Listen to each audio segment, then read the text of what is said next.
Common Knowledge is brought to you by our friends at Game Grid Midvale, our local game store who puts players first with weekly competitive events, below market pricing, and the best customer service available. Check out their online inventory using the link in our description. We are also sponsored by inkgaming.com. Use coupon code CCMTG10 at checkout for a 10% discount on all inked gaming supplies and accessories. You can support the show directly through Patreon at patreon.com/common knowledge.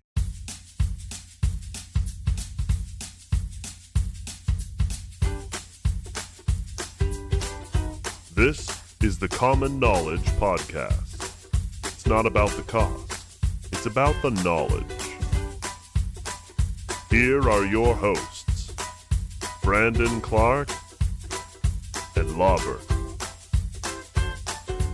How's it going, everybody? Welcome to episode 79 of the Common Knowledge Podcast. It's been a while, but we're back. We didn't go anywhere. We promised we weren't going anywhere except to Las Vegas, but we came back. I was going to say, yeah, we went somewhere.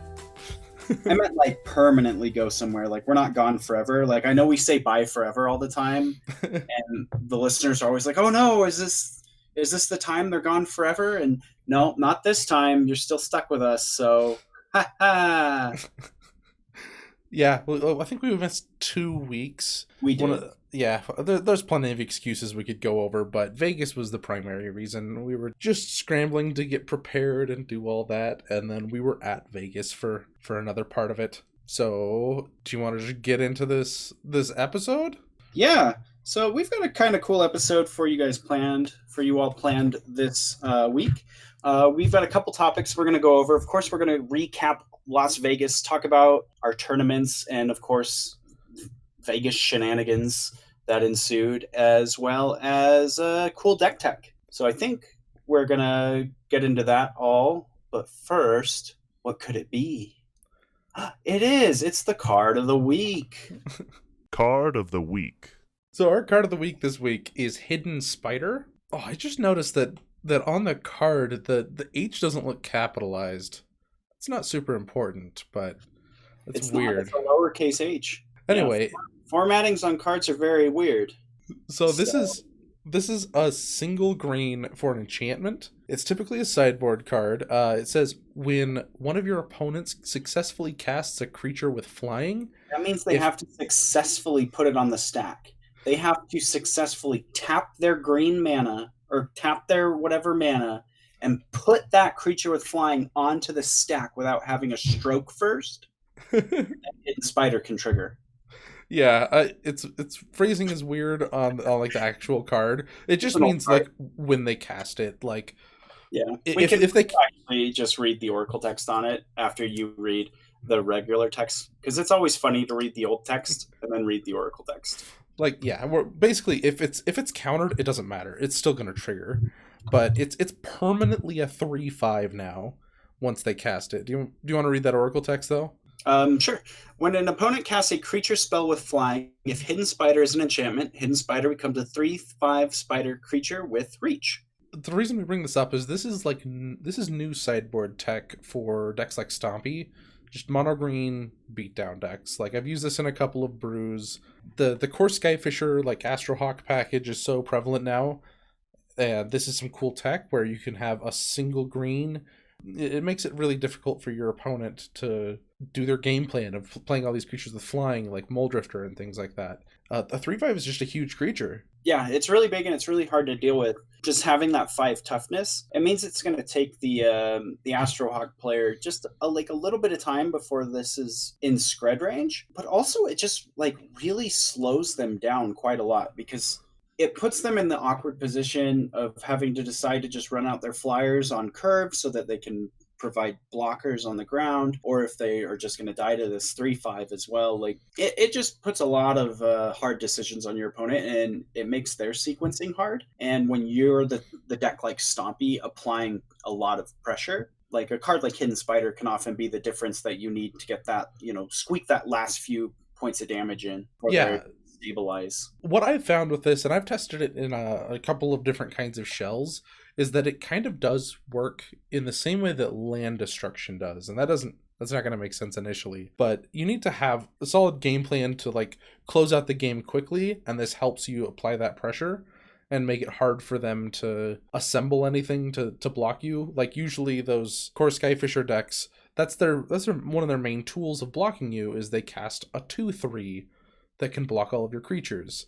Now they can't really cast that 2/3 without something much bigger coming along, so they have to find other solutions. Maybe they'll use a Seeker of the Way and some removal spells, but then they've got like a couple of cards in their hand that are blanked. But if you're playing a slower strategy, they'll just set their hand up, like they're gonna preordain, they're gonna play the Seeker of the Way, play all the artifacts out of their hand, and by the time they decide they're ready, like when they decide they're ready to trigger Hidden Spider, they already have Scred or something.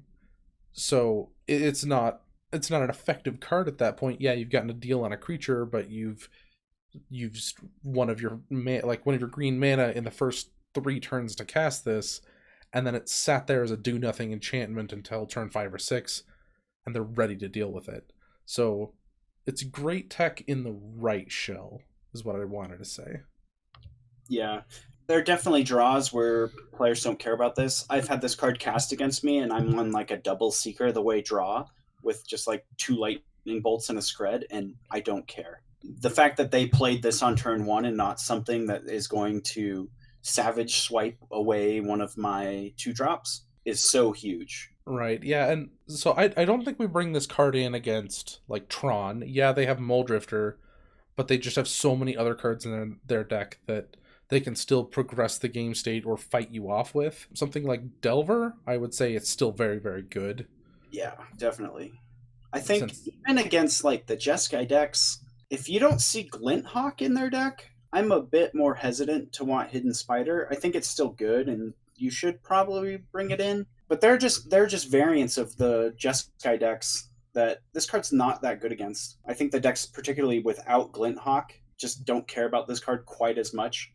I think it's very good against the versions of the deck that have Glinthawks and Skyfishers and Muldrifters, less Seekers of the Way, maybe a couple Spellstutter Sprites or something. Yeah, but like if they have like Trinket Mages and 2 or more Archaeomancers, yeah, they just have enough stuff to do, and a Scred is just going to eat your card when it's convenient for them. So I've been struggling to find a sideboard card in green that is super effective. Like I've played around with Crushing Vines. I know that fast green decks can't play that card because it's 4 mana, but it blanks their ephemerates, since it's not going to target their creatures. It's just going to, when it goes off, it's just going to kill everything with flying. Yeah, so I mean, it's a solid sideboard card. Again, it has its upsides, it has its downsides. It's not just a failsafe against these Astrohawk Jeskai decks. It can be hit or miss, which is kind of rough for the green decks. So we're gonna move on. That was the card of the week, Hidden Spider. Main topic. Let's get into the deck tech. So we're gonna start off today, the main topic, with the Fishelbrand Rush of Knowledge Storm deck that has been popularized lately by Caleb Gannon, I believe the name is. Yes. You can find him on YouTube. He makes a lot of cool videos, and lately he's been doing a ton of stuff with this Storm deck. I call it a Storm deck because it really is kind of a Storm deck without the Storm mechanic. It's got a few cards with Storm on it in the sideboard, with Weather the Storm and Scattershot. Oh, yeah. Okay, so it does have a couple Storm cards. Let's just get in it, and let's just go through this deck list. All right, I'm going to start us off with the creature package. So we've got a single Goblin Bushwhacker, 4 Gurmag Angler, 4 Shambling Attendants, and 4 Street Wraiths. So I'm sure you're familiar with Goblin Bushwhacker, which gives your creatures haste, Gurmag Angler, which is just a big fishy boy, but Shambling Attendants, a lot of people aren't going to be familiar with. I'm going to try to do this from memory. It is a 3/5 for 7 and a black with Death Touch. The reason exactly correct. So the reason they're playing this over something like Hooting Mandrills or whatever is it costs more, and that'll be relevant. Doesn't make any sense. That'll be relevant when we go through the other spells in this deck, but actually, you want your creature to be as expensive as possible, and in a Storm deck like this, it's still going to be 1 mana. And then, of course, we have Street Wraith, which is a 3/4 with Swamp Walk that you can pay 2 life and cycle it just to draw a card. Yep. Other spells in the deck, there are just, basically at this point, it's just making mana and drawing cards. So 4 Cabal Ritual, 4 Chromatic Star, 4 Dark Ritual, 1 Energy Tap, 4 Faithless Looting, 3 Ideas Unbound, 4 Lotus Petal, 4 Lotus Petal.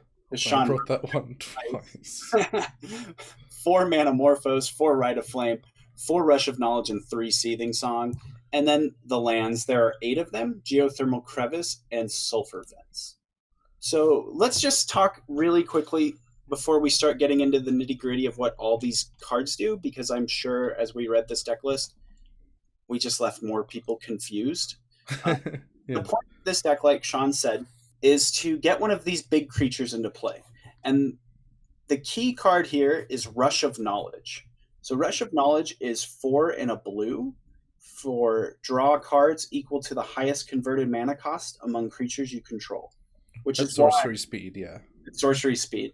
The original version of this deck list had Hooting Mandrills in it, and Shambling Attendants replaced Hooting Mandrills because Shambling Attendants draws 2 extra cards over Hooting Mandrills. You want those really high CMC creatures, which you can get into play really, really easily off of all your rituals. So you're just chaining rituals together, getting tons of mana, putting cards into your graveyard, delving cards away, putting one of these big creatures into play.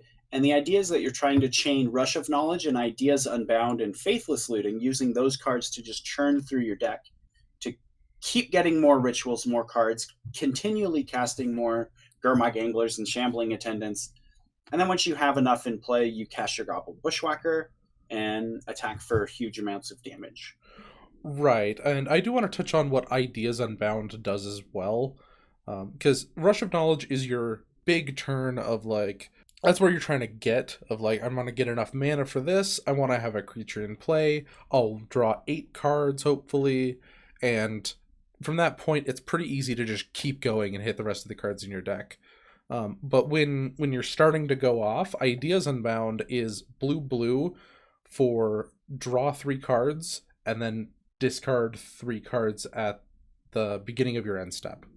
Which isn't usually a downside in this deck, because the idea is that you're playing out your entire hand in one turn. Right, yeah. So they get to play blue, draw 3 cards.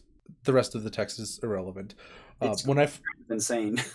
When I've played against this, it has been relevant because they fizzle, and it just punishes them, because then they end up like, okay, well, discard 6 cards now. When they fizzle, they really do fizzle. Yeah. I haven't seen it fizzle super often. Just like when it does go off, it goes off really hard. Mm-hmm. So I think part of playing this deck optimally is just understanding when you can go off, and when you don't need to go off, don't even try it, because yeah, like if you don't have the tools in your hand to go off, you're gonna fizzle, and it's not gonna be pretty. But right, with all like with all combo decks, like maybe not all of them, but there's always a fail rate with combo. There's a fail rate, and you have to decide, like, if you're going against a deck that doesn't have like counter spells, if you're going against like a stompy deck, you're just doing math of like, what's my life total? How much damage could they possibly do to me? Can I pass the turn? Because I just want an extra card in my hand. And you're just weighing that cost benefit until you're forced to go off. But then against counterspell decks, I think it's really just a race of like, okay, they're never going to tap out. If they have counterspell, they're just never going to tap out. And they're going to wait until they have 4 mana to cast their 2 drops so that they can leave a counterspell. So it's better for me to just go off now, like turn 2, which is turn 1, turn 2 is possible in this deck. I like that bears saying, and that's sweet that you can turn 2 people with this deck. Relic doesn't really affect this as much as you would hope it would, because you have to have that untapped mana to pop it, and that's not even guaranteed to stop them, and you have to pull the trigger. You can't pull the trigger in reaction to something, because they're gonna just the only thing they need their graveyard for is like delving away Yeah, cards to cast stuff. it's really hard. I think that like you have to like if you're trying to play with Relic and you're at a point where you have mana to pop it, you have to sort of wait. I would probably wait until they've gone to like cast their third Gurmag Angler or something. Just wait until sort of the last possible moment, like, and they've put as many cards as you could possibly have let them put in their graveyard, and then pop it. And even then, it likely still won't be good enough. Yeah, I did find that Pyroblast was a good way to stop this deck. Like, if they go to cast Rush of Knowledge and you just Pyroblast it, a lot of the time that's the end of it. Like, maybe they can just cast like a couple of Gurmag Anglers and then just beat you down and or block until they can refill. But this deck can also just beat you down if it can't fully combo off. Like, it can just put 2 Gurmag Anglers into play on turns 1 and 2, and that's hard to beat. Yeah, have a 2-turn clock out there, potentially just Bushwhacker you, so it's a 1-turn clock now. But it's super, super hard to beat if they do that. But counterspell decks don't have the hardest time with this. That's what I was seeing, is that this isn't going to take over the meta, but it's just a very, very sweet deck that can stand up to some of the best stuff. Yeah, and I think that's something that'll come with like sideboard tuning. I think that you could definitely gear this sideboard to help you beat counterspell matchups. Yeah, but, I don't know if you can do it more than he already has, because I see a lot of tech in here for just that. Yeah, but yeah, I think the more you tune this, the more resilient it will be for sure. What are you going to talk about? I was going to say, let's talk about the lands, because that's actually one of the most critical pieces, components of this deck, are the 8 lands in the main deck. So we've got the Geothermal Crevices and the Sulfur Vents. So Geothermal Crevice they both come into play tapped. Geothermal Crevice taps for a red, and then Sulfur Vents taps for a black. That's not the most important part. That is nice because like Geothermal Crevice allows you to play Faithless Looting, and Sulfur Events allows you to make Dark Rituals if you have to. But generally that's not what you want to be doing with these lands. Their second ability, which says tap sacrifice, add Geothermal Crevice adds red-green, or green-black. Green-black, yeah. So its primary ability without sacrificing it makes red, and it makes the other 2 parts of Jund. Yep, it makes green-black when you sacrifice it, and Sulfur Vents makes black mana when you tap it, or you sack it to add blue-red. So these lands effectively are rituals. Like these lands are basically Rite of Flame copies 5 through 12. Right, yeah, and they dump themselves into the graveyard the turn that you're going to go off. Yeah, so they add generic mana for your Gurmag Anglers or your Shambling Attendants, and they also just add 2 mana themselves when you sacrifice them. And these lands, I think, are kind of the linchpin of this deck. Without that acceleration, I don't think this deck would be nearly quite as explosive as it is. Yeah, I mean, there are things like Sandstone Needle, but I think these work better than those, for sure. The colors are what's so important with lands. The Sandstone Needles and like the Woodland Thicket or whatever, those only add mana of the one color, right? Yeah. Yeah. The key here is that, Geothermal Crevice can cast your Faithless Looting, but then it also can get you black mana for your other rituals, and Sulfur Vents adds red mana and blue mana for the rest of your rituals and for your Ideas Unbound and your Rushes of Knowledges and stuff. Right. Rushes of Knowledges.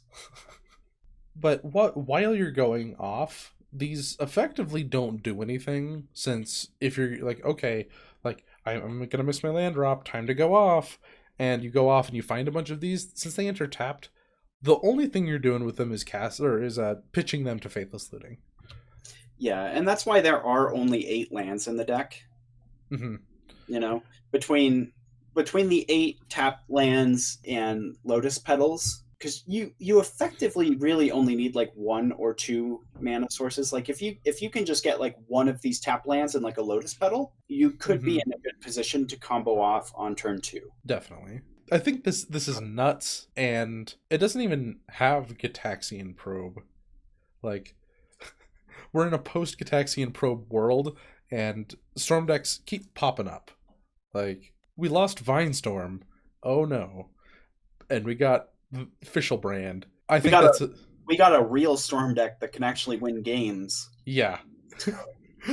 Oh, Vinestorm was trying to go off turn, I want to say 4 or 6. It had, it was even numbers because if you're hitting all your land drops, that's when you could gush, 2 to 3 times. This doesn't care about that. It doesn't care about making land drops as much. It definitely still wants to, but there's no land hands that are perfectly serviceable if they have Lotus Petals in them. Yeah. So that's basically like the gist of this deck. Make a lot of mana, cast a lot of creatures, play Goblin Bushwhacker, draw your whole deck. Kind of. We did skip over like all of the, like, we named them, but we didn't go through all of them, what the rituals actually do. I don't think that's worth our time. They're all kind of redundant. They add mana. Yeah. There's the best rituals ever printed in Magic, really. Yeah, Rite of Flame, Manamorphose. Well, Manamorphose isn't really a ritual in this deck. Manamorphose is just key to turning mostly that green mana you get from Geothermal Crevice into something useful. Well, it just makes a lot of blue mana from what I've seen. Yeah. Like, it can turn... You take that useless green mana and you make the blue mana or the extra black mana you need to keep going off. Yeah, so Manamorphose has been really good. What I do want to like look at is Energy Tap, just because I know people aren't going to be familiar with that one because it's not in like other Storm decks. So Energy Tap is a single blue. It says tap target creature you control, add colorless mana to your mana pool for its converted mana cost. So Shambling Attendance is the best target since it costs the most. It's going to add 8 colorless mana. I keep wanting to say generic, but you can't add... Somebody corrected me and said you can't add generic mana to your mana pool. You add colorless mana to your mana pool, and you use it to pay generic costs. So I'm trying not to slip on that one. I saw that on. I think they tagged you in it on. I think they got you on Twitter with it or something. Yeah. I laughed really hard when I read that message. I was like, "Ha, Sean!" That's the most pedantic thing I've ever heard, but I will do my best. It's the way it is. Colorless mana is a thing. Generic mana is a completely different thing, apparently. Well, generic mana is not a thing at all. No, it's a generic cost. Thing is generic mana. There are generic costs paid with colorless mana. You can pay with colorless mana or other forms of mana. But colorless is the little diamond Bagurkin on the Eldrazi cards and stuff. Bagurkin? That's the official name of a Bagurkin. That's also the official name of colorless mana. So I need to pay like 3 generic and a Bagurkin to cast my Thought-Knot Seer.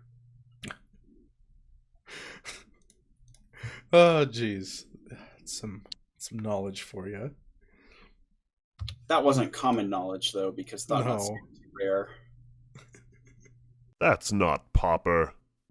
Yeah, that doesn't... Talk about, just to keep back on track to what Energy Tap, all that generic mana is actually super useful for... or all that colorless mana. Gosh dang it. Now no, Brandon. You've got me doing it. Everybody at him. Destroy me on the Twitters. Okay, so all of that colorless mana that you're getting from Energy Tap, you can use that to pay the generic costs for Rush of Knowledge, which is 4. So Rush of Knowledge is quite mana intense, but it's also just so good with your Chromatic Stars. Yeah. Just like cast Chromatic Star, filter into the color. The Energy Tap is really good, but not something you want to be overloaded on because it doesn't do anything if you don't have creatures in play yet. this is like the card that you draw into after like your second Rush of Knowledge when you're about to fizzle on mana, and then you're like, I have all the mana in the world now. I do think it's nuts that this deck is playing like a bunch of cards that are banned in Modern, like Seething Song and Rite of Flame, Faithless Looting. All right, so should we talk about the sideboard? Sure. I was hoping you could help me with this, because there's some cards in here that I'm just like, eh. There are also some cards in here that I don't really understand myself. I would probably design my sideboard much differently, but I also have played 0 games with this deck. Yeah. And so I do, on anything I'm undecided about or unsure about, I kind of would just like trust Caleb on his decisions as he's been playing this deck and, you know, tuning it. So sideboard, 1 Blazing Volley, 1 Dispel, 3 Duress, 1 Epicure of Blood, 2 Irrigation Ditch, 3 Colony Garden, 2 Scattershot, 2 Weather the Storm. Okay, so let's just start at the top and go down these cards. So 1 Blazing Volley. Blazing Volley is a single red, deal 1 damage to each creature you don't control at sorcery speed. Okay, so that one's pretty obvious. If your opponent casts Empty the Warrens, nah, just kidding. It's not Pauper. It's against elves, anything that has a bunch of 1/1s. Probably a fine card against Boggles. I don't think there's much to talk about. I do think it's interesting that they went with that over Electrickery.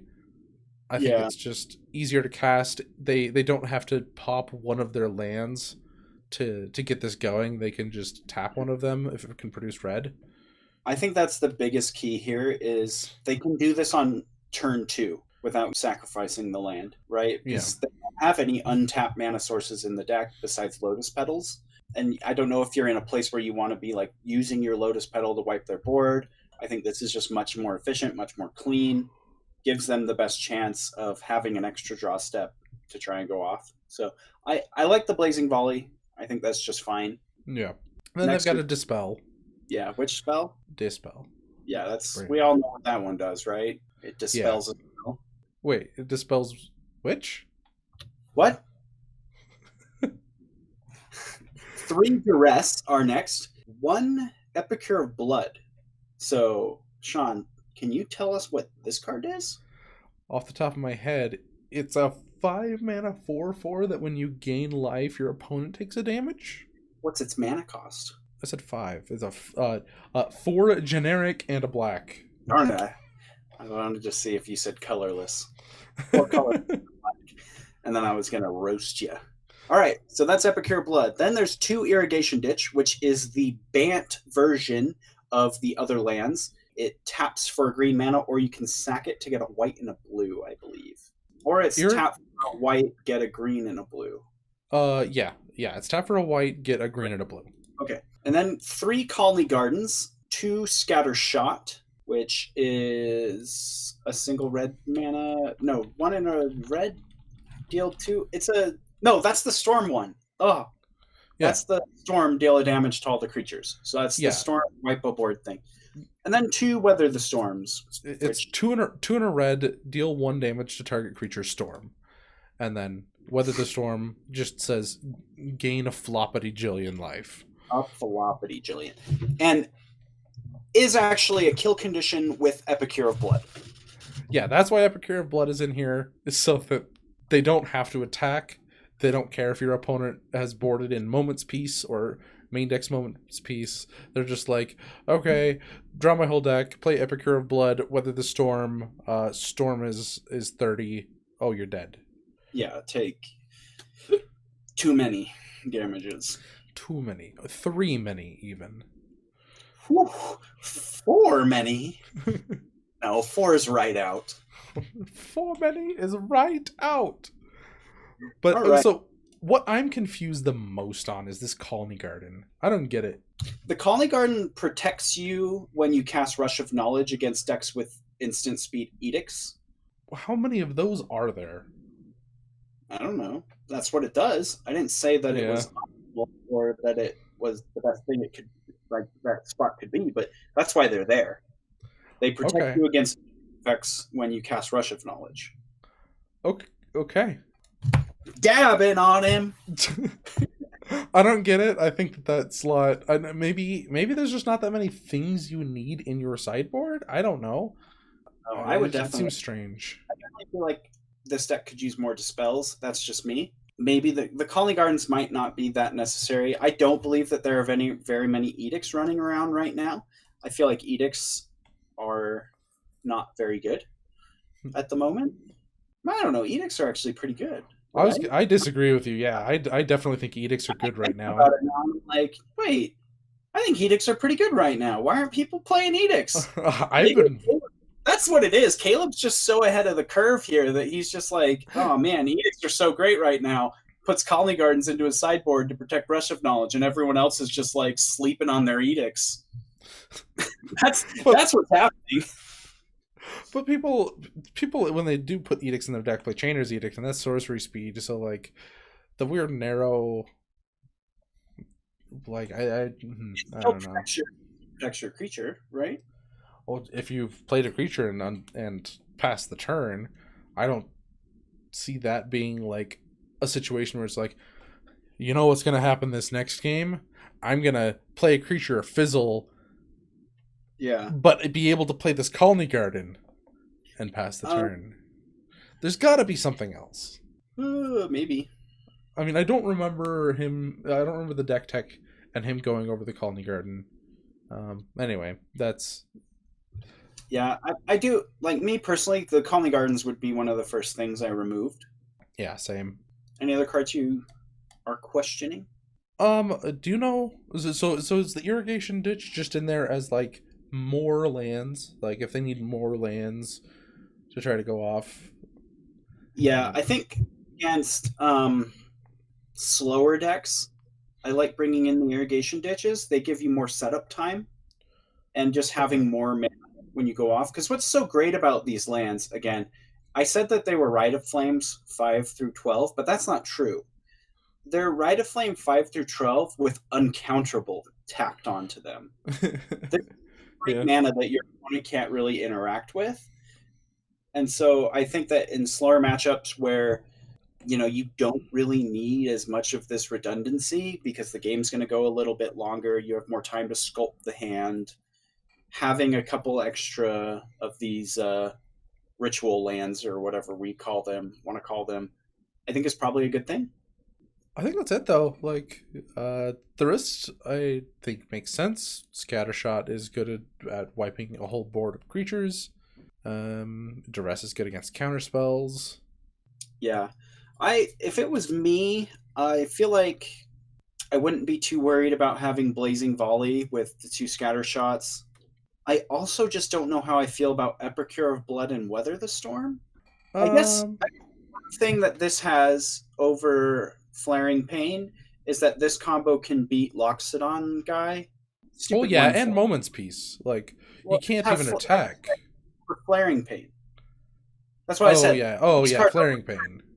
Because if you just have Flaring Pain in this slot, you can counter Moment's Peace. Okay. This beats the... What's the stupid elephant called? Ugh, you don't get a combat.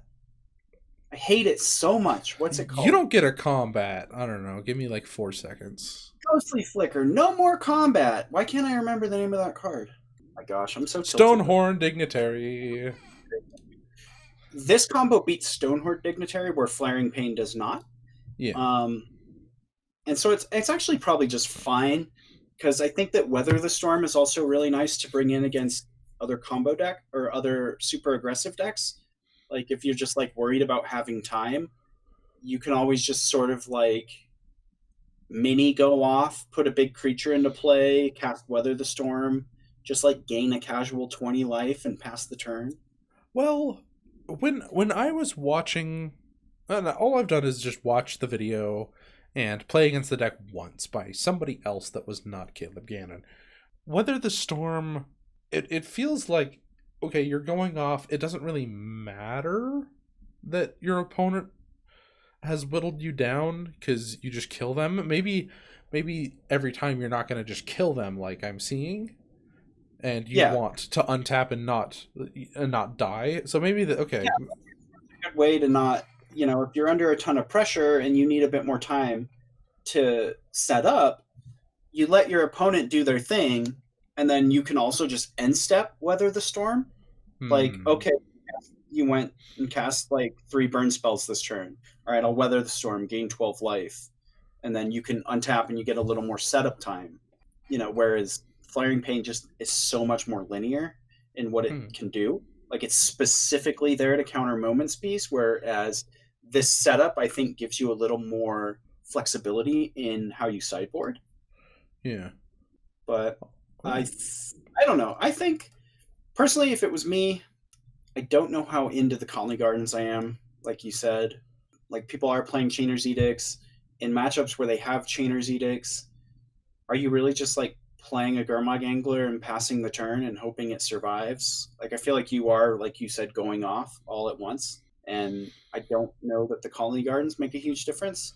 Or if you're not going off all the way, then you're probably playing at least a couple of Gurmag Anglers, and it's fine. Yeah, I just feel like I'd want more Dispels in this sideboard. You'd want Dispel. I would want Duress. Like, there's already 3 Duress. Give me 2 more Dispels. I would just saying I would bump up the Duress to 4 before I went up to Dispel 2, because I can cast Duress and see if the path is clear, before I'm like, okay, I'm comboing off and they're countering a spell in the middle of my combo. Have I left up a blue mana? Is that going to screw me to get rid of my blue mana? Dispel seems hard to cast while you're going off sometimes, and Duress never seems that hard to me, but... Yeah, I don't know. I can't imagine a scenario where you won't have an extra blue mana floating around somewhere that you can use for a Dispel. But I also like Duress a lot in that you start your turn with the Duress, make sure the coast is clear, and then start. I just would prefer to have a solid mix. Like, if I was like a 4 and 2, like 2 Dispels, 4 Duress, I think would be pretty good. At least I would like at least 1 more Dispel in the sideboard if it was me. So I don't have anything else on this deck. Do you want to just talk about Vegas? Yeah, let's talk about Vegas. So again, if you're interested in this Fishelbrand deck, go check out Caleb Gannon on YouTube. He's been making a ton of sweet videos with this deck. I personally just bought some Manamorphoses, and so I'm a play set of Lotus Petals away from being able to sleeve this up. Dang. I will. It looks sweet. It looks right up my alley. Manamorphose is an expensive card now, isn't it? I think they're like $15 each or something. Okay. I want to start off our Vegas recap by doing a shout out, just to make sure I don't forget. This is a really cool experience for me. So I sat down. I don't remember what round it was. It was well into the Pauper Championship on Sunday. I sat down, I was playing against a Stompy player, and he was like, do you have a podcast? Or I think it was something like that. And I was just like common knowledge or whatever. And he was like, oh, I thought your voice was really familiar. Like, I listen to your podcast all the time. It's great, blah, blah, blah. Like, he had a bunch of nice things to say. And he's a big fan. He was on Stompy. It's Jonathan Hotchkiss, and it was a really cool game. I don't know, one of the nicest people I've ever met. Yeah, just shout out to that guy. It was a pleasure to play against you. I hope to see you again sometime. Nice. Yeah, that was probably my favorite part about GP Vegas, was meeting listeners. I think I met a couple. I wasn't as diligent as Sean about writing your names down. However, Ben, I'm never going to forget Ben now that I've met you. Ben's a listener up from Logan, which is about 40-ish minutes north of where Sean and I live. And he was a super great guy, except for that we kept getting paired against each other and intentional draws, because we were basically playing the mirror match, and my deck was already more mid-range to begin with. I didn't have Glint Hawks in my deck list, so I was a little bit on the slower side. And he was way on the slower side. He was playing Weather the Storm in his main deck, Stonehorn Dignitary. So there would just be games where I'm like on the cusp of killing him, and he's just like, Stonehorn Dignitary, you don't get a combat. And then it was like Ghostly Flicker, the Stonehorn Dignitary, and the Muldrifter. Cast Weather the Storm. And I'm like, all right, well, this is turn 3. Pass. So we played each other, and despite our best efforts, we drew both times we played. and we were playing fast. Like, we were taking, what is it? Yeah. What is that? StarCraft, where it's like your click speeds or something? Oh, your actions per minute? Yeah, StarCraft. Oh, yeah. Our actions per minute were through the roof. 600 actions per minute, easy. Just Judge watching our game during the championships when we were like about to go to time. We were like the last match playing, I think, in round 1. He was probably just so frustrated by us because we were just going so fast. Our boards were just ridiculous. We're both trying our hardest to win this game. We're just playing as fast as we possibly can. Our board states were such a mess. It was funny. They're moving faster than my eyes can see. Sugoi! That was us on the sidelines. And then Brandon went into grumpy old curmudgeon mode. Yeah, just because of Ray. It's totally fine. Like, yeah, it was a little like, okay, that sucks. Drawing round 1, like, that's not great. And then the game was over for literally a second, and Ray's just like starts like yelling stuff at me, and I'm like, get away from me. Let me de-sideboard and unpack before you just start talking to me about stupid stuff. So I don't care what you have to say about my match. So get away. Brandon's usually like he's more on the grumpy side.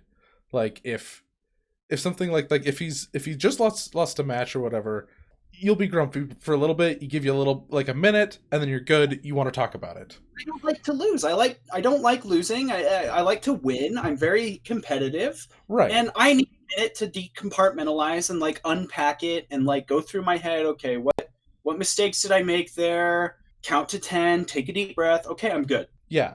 But I'm usually more even keel. Like, I don't know. I can find my Zen place easier and more quickly. But I didn't cast this Pyroblast in one of my games, and it was a huge punt.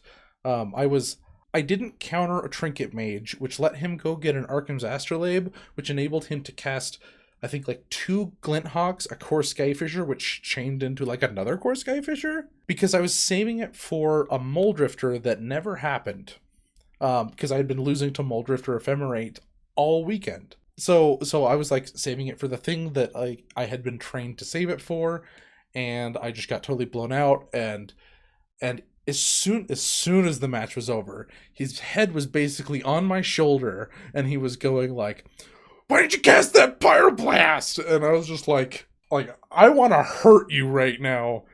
Give me a minute. Like, I was angry with him, and I like let him know. I was just like, you can't do that. Give me a second. And then he came and did the exact same thing with me, like 10 minutes later. No, yeah. I think he did that to you first. It's like the most frustrating part was it was just like, Ray, I know what mistakes I made. I am very conscious of them. Just let me de-sideboard, for crying out loud. I don't want to talk. Ray is still funny though. Like I do still like Ray. I don't want to like just bash him here, but we're gonna bash him. We're bashing him. Ooh, he made me angry. No, Ray's fun.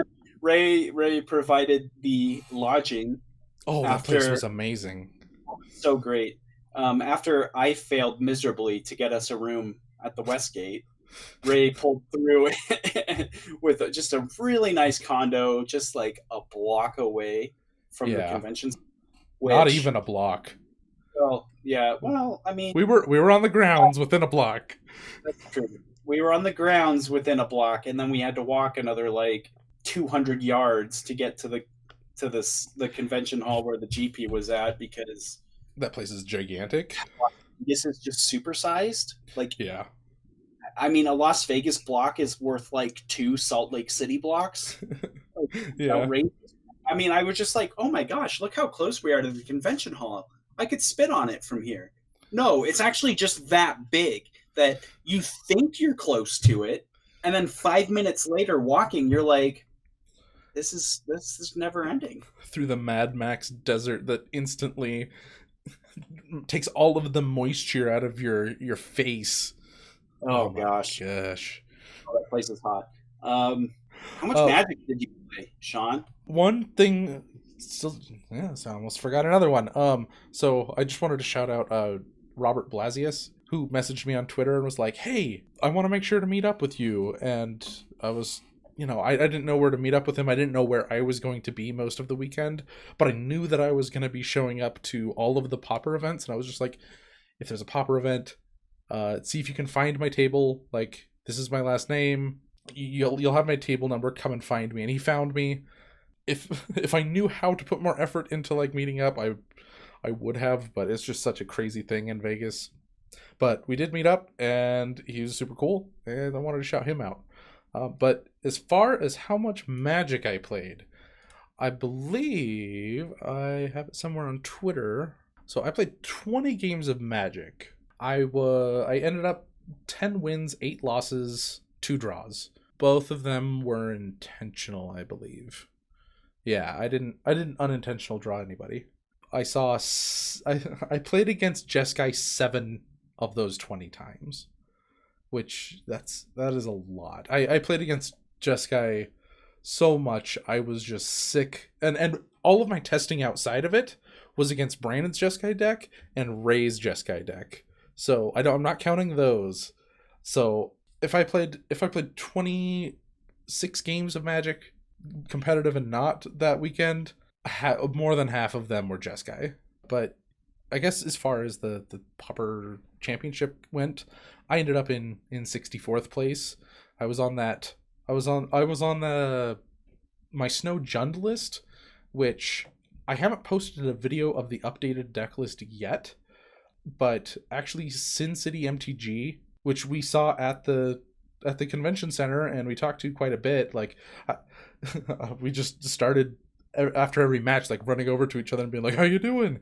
Which was super cool. So we kind of became friends in that way. He asked for permission to post my deck list and play it, and I gave it, and I was like, "You can totally post a list and play through before I do," which he did, because I'm super slow and terrible about uploading to my YouTube since I'm usually pretty busy. But if you want to see actually a better deck list than I played in Vegas, go check out Sin City MTG. I think he called it Jundum. So yeah, that was basically my weekend. Do you want to go over some of your, like, how much Magic did you play? Yeah, so I played 4 of the regular pauper events, which were just 3-round Swiss pauper events. I went 2-1, 3-0, 3-0, and then 2-0-1. So basically, what I ended up doing was they did this thing where you could, after round 2, if you were 2-0, you could just drop from the tournament and then collect prize tickets as if you had a 2-0-1 record. So it's like basically if you sat down and took the intentional draw with your opponent to prize split or whatever. They just did that to cut out the middleman so that we can just lower the amount of players in the tournament. We can get round 3 going quicker. We don't have to worry about players who are like, "No, I want to play," and that's like, "Well, I want to draw." It's just drop from the tournament. If you want to draw, you collect tickets as if you are splitting, a 2-0-1 prize record or whatever. So I did that because I feel like we had something to do, or I think I just wanted to get dinner or something, and I just didn't want to play the 3rd round, so I drew one of them. Then I went 4-1-1 in the Pauper Championships. So yeah, that's pretty good. 3, 6, 7, 8, 9, 10, 14. So I was 14. Oh, I forgot about the double up. So 15, 2, and 3 was my record for the weekend. Dang. Jeskai's broken. That's as well as I did with Corrupt Control the year that I just felt unbeatable. Yeah. I made top 8 on that, and you just like barely didn't, unfortunately, right? Oh, I didn't even. Oh, last year? Oh no, this year. This year. Yeah, this year I barely missed it. The championships are really hard because they're set at 6 rounds. They're always 6 rounds, regardless of player count. And it was like 200 players or something like that. Like, it's a pretty big tournament. And so you basically need a perfect record. Like, we're talking like 6-0, 5-0-1, 5-1.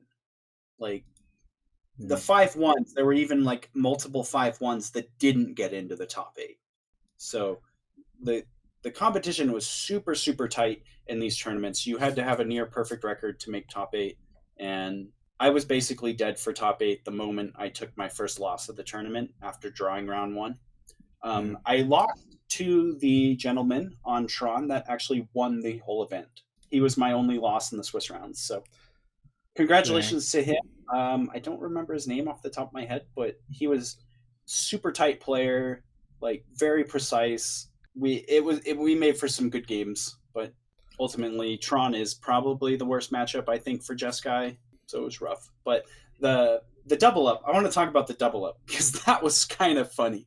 So round 1, I had an unintentional draw with Stompy. Woof. Yeah, our game 1 lasted like 30 minutes.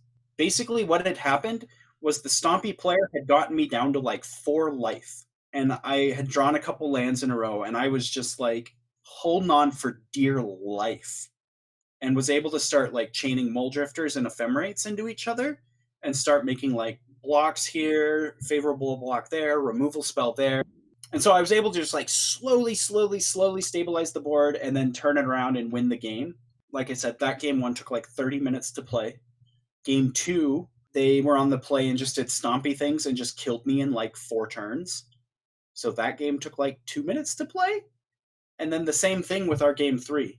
It just took me a long time to stabilize the board and not die. It was just like everything I could do to not die. And then I finally was able to like stabilize. I'm sitting there on turn 4, though, of extra turns, looking at it, and every possible configuration I can think of, I can put them to 1 life. So it was kind of frustrating to draw there when it was like if I literally just had 30 more seconds on the regular match timer, I would have won this game. So that was frustrating. And then I get paired round 2 with Ben for the first time, and we draw. I also played against him round 1 of the Pauper Championships, and we drew. So that was really funny. We laughed about that quite a bit. But yeah, so I'm starting off the double up 0-0-2. And then I get paired for round 3 and just kind of crushed my opponent. So that event did not go the way I wanted it to. Like, the double ups are like, you get double prize ticks for your record. So I still came away with like 220 tickets for that with a 1-0-2 record. So I mean, that's not terrible. That's about the equivalent of like what a 2-1 record is for like a regular event. But man, that was so much Magic, and we were exhausted. I spent all Monday just like recouping from all of our adventures in Vegas, and I still felt dead tired into like Thursday. Yeah. And I've spent all of Monday, all of Tuesday, Wednesday, and Thursday riding public transit, going to school, waking up early, taking my son to school. And then I worked all day Friday, and then I worked all day Saturday. So I'm so excited about Labor Day. I relaxed today, and then I'm just going to relax tomorrow. So I've had to wait like an entire week, and now I finally get to rest and try to like recuperate from Las Vegas shenanigans. So just real quick before we hit the end times, we are going to we're going to talk for a few minutes about some of the lessons we learned in Vegas as far as what the meta looked like. Was it what we were expecting it would be? Would we change our preparation, etc.? So for me, I had a very opposite experience of Sean. I only played the mirror match like 3 times, and I drew with it twice and lost against it once. But otherwise, the meta was a lot of what I was expecting. You know, I was expecting to see lots of aggressive decks, and I played against a lot of Stompy and a lot of Elves, and I played against, I played against Blue-Black Control quite a bit. I even saw Scred Delver. I really just played against what I expected, which was that people would just have their decks. These were their decks, and that's what they were going to play. And so I was expecting also just a lot of aggression. And I don't think I could have tuned my deck any better. I think that the deck list I took to Las Vegas with like Aven Rift Watchers and stuff in the main deck was better suited against that meta. But I was just having such a hard time against the mirror match. Like I lost the mirror match and then I drew with it twice. And I made some changes to my deck list the night before the event to better tune myself for the mirror match, which I think was definitely the correct decision. I don't think these Jeskai Astro decks lose a lot by making themselves, geared towards the grindier matchups. I still think they're very good against the aggressive decks that you can kind of shave a few percentage points in that realm to make yourself better suited to play against Tron in the mirror. Well, for me, like, I did see pretty much the same thing, except, way more Jeskai. I played against two people playing mono green Tron, which was super sweet. And, I did see that blue-red Delver opponent. And there's a bunch of random other stuff that I would have loved to see more Stompy. My Stompy matchup was insanely good, and I only played against it once. And it was against that viewer. Like, sorry, but thank you also. That was fun. Anyway, my whole weekend, I was way saltier than I probably should have been, but it was just because I could not figure out how to beat Jeskai. All of the shows leading up to it and all of my preparation leading up to it, I planned to play that Boros list.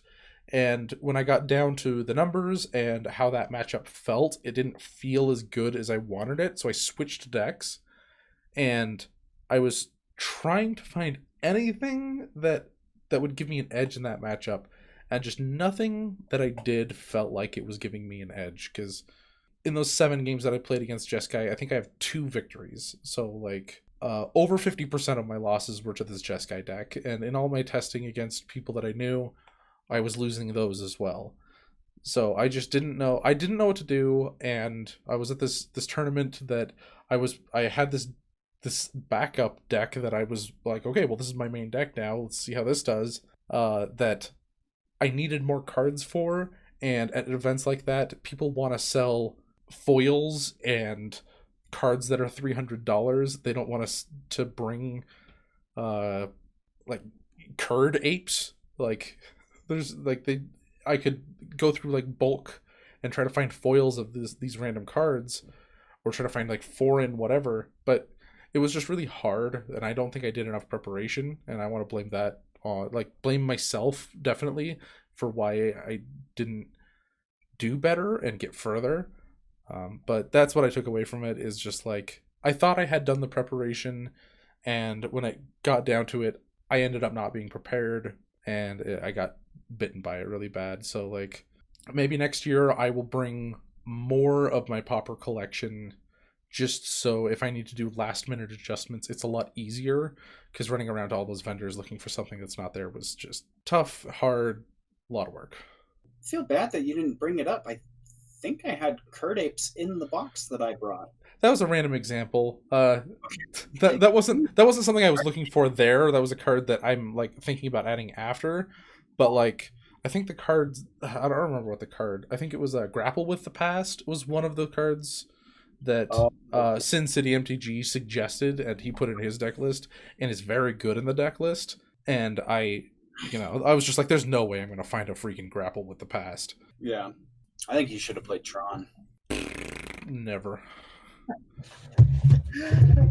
I can't think of a better way to make my turn, like, to maximize my tournament fatigue than just playing Tron. Yeah, that's true. That's a real thing for me. Anyway, you got anything else? I'm ready to wrap it up. Last thing. Yeah. I played against a deck that I had no idea existed. It was the 80 card Devious cover-up deck. Okay. That's all.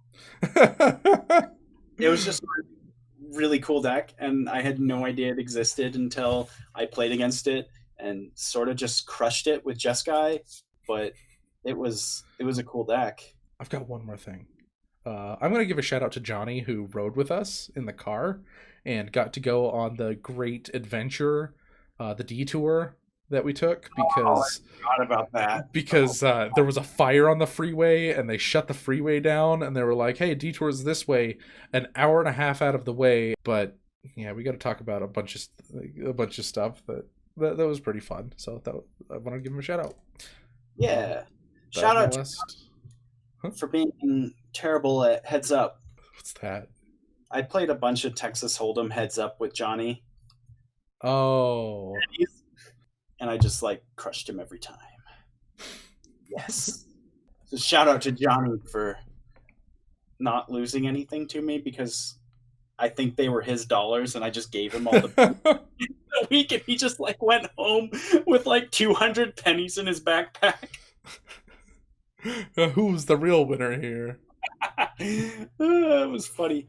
Anyway, last thoughts. Vegas is super duper fun and super duper tiring. I still hate the strip and the whole Las Vegas experience itself, but I like playing Magic there. I definitely like playing Magic there. I don't know if I'm going to do as many days as we've been doing. Oh, yeah. We did a lot of days. Sean and I are thinking maybe next year we're just going to come up for the Pauper Championship, Yeah, like spend a day, hanging out, having a vacation, and the next day playing in a big tournament, and then we just go home. Yeah, I mean, it's a lot. It was a long week for sure, and it was a lot of magics. Lots of magics. But, yeah, super duper fun. So... End times? End times. All right, well, that's the show. Thank you for listening to this week's episode of Common Knowledge. Again, big thank you to all of our great sponsors at inkgaming.com and Game Grid Midvale. Check out their online store in the link below, and don't forget about that coupon code CCMTG10, good for a 10% discount on all ink gaming supplies and accessories. You can find the show on puremtgo.com, as well as the Constructed Criticism YouTube channel. You can also send us an email if you'd like to at commonknowledgemtg@gmail.com. We love your emails. We love reading them. You can find the show on Twitter at CKPodcastMTG, as well as our ever-growing Facebook group, Common Knowledge. And Sean, where can the listeners find you? You can find me on Twitter at Lobbert8, that is Lobbert and the number 8, as well as YouTube. You can find me if you just search for Lobbert. I have videos of me playing Pauper, usually Pauper Leagues there, so check that out. Boom, and you can find me also on Twitter at bclark_CK. Thank you so much for listening, and see you next time. Bye. Bye forever.